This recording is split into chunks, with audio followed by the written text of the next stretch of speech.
Okay, so the first movie I saw this week was Abigail. This is like a horror comedy about a group of criminals who kidnap a child and are going to ransom her off, but find out that she's actually a vampire who locks them in this house and then kills them one by one. This movie really introduced a lot of like vampire lore that I was not aware of. Like, I didn't know that vampires could mind control people, but that is like a major plot point in this movie.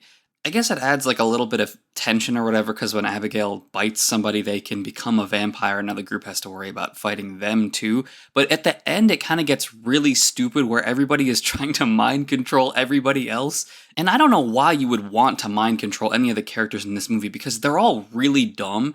All the characters, I know it's like a horror movie trope, but all the characters in this movie like look for excuses to split up as quickly as possible. Like literally like 10 seconds after finding this guy's corpse, they're like, we should each go one by one and search the house for what could have done this. But it's okay because Abigail is equally stupid. There are so many scenes in this movie where she is like fully able to kill somebody and just kind of takes her sweet time and then gets stopped by another member of the group. It's like, do any of you want to live through this, or are you all trying to kill yourselves? Okay, so by way of plot explanation, quick summary. Gus Fring hires these criminals to kidnap this girl. They bring her back to this house, and then they're like, okay, now we just gotta wait till morning and then get the ransom money and leave. But then they find out, wait a second, this girl is a vampire? But they find out that her dad is actually this, like, notorious crime lord, and that this girl is a vampire who is basically like the crime lord's enforcer, like an assassin for him. So then they find out that they are actually locked in the house with her, and she starts killing them one by one. And then by the end, it's just Melissa Barrera and this dude who's like an ex-cop. Then he becomes a vampire, and then he decides he's going to try to mind control Melissa Barrera to become a vampire. And then Abigail comes back, and she's like, hey, I don't want this guy to be a vampire.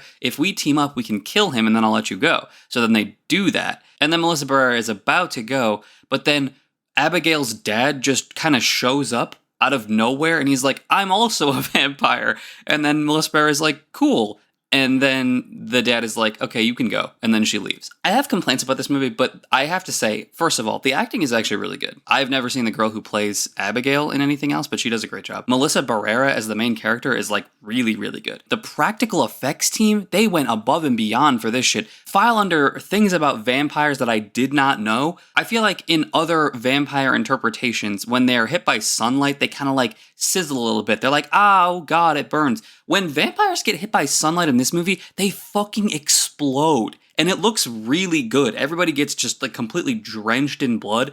It looks awesome. My main critique of this movie is that they completely ruined any surprise that this movie could have had in the trailer. If you had marketed this movie hinting at the fact that something is strange with Abigail or that she's not what she seems, you create a little bit of intrigue, that could work. But they straight up ruined the reveal that she is a vampire, which is like not revealed until about a third of the way into this movie. So for the first act of this movie, they're like trying to figure out what's going on here, and I already know the answer to the mystery that the movie is setting up. So it's like, I really wish that that would have been a surprise that they had held back for the actual movie instead of spoiling it in the trailer. Also, this movie doesn't really know how to tell the story it wants to tell. Like, it wants each of these criminals to have like a personal connection to Abigail, and that's why she lured them all in to kill them. But the way the movie reveals their backstory is, at one point they're all just fucking around, and then Melissa Barrera is like, I bet I can name a true fact about each of you, and then she just like exposition dumps about all of them. She's like, she gives you like a Suicide Squad-esque character card with like a list of bullet points for every member of this gang, and you're like, wow, that was stupid. And then Abigail does that again at the end of the movie when she's like, I bet you're wondering how you're all connected to me. Well, let me tell you. And then she just rattles off a list of the things that they did to her or to her dad's empire. Like, kind of amateurish storytelling, but I could see how you could like this movie. And again, the practical effects and the acting were really good. 3.5 out of 10. Moving on. Okay, so Mars Express is like a cyberpunk crime thriller. It's actually like pretty simple storytelling wise. It's really just like about a murder investigation. But what this movie does that's really cool is it has so much world building, and unlike Abigail, which felt like it had to hammer in every single point of backstory through just sheer exposition, this movie does a crazy good job of building its world without using any exposition at all. I'm pretty sure there is literally no exposition in this, and that's how you create this really detailed world. Nobody in the world feels like they have to explain stuff to other people. They all just kind of live in it, and you just kind of figure it out through osmosis. There is so much sci-fi technology in this movie that's really cool, and they never have to explain any of it in like a big block of exposition. You kind of just figure out what everything does. And this movie has a lot of really cool ideas for like futuristic technology. So in the world of this movie, there are humans, a lot of whom are cybernetically enhanced, like the protagonist Aline, who's a private investigator. And then there are backups, which are like robotic bodies that people make so that they can transfer their consciousness to them after they die, which is another one of our protagonists, Carlos, who died, it seems like, in some kind of military action. And then there are fully synthetic, like, sentient robots, basically.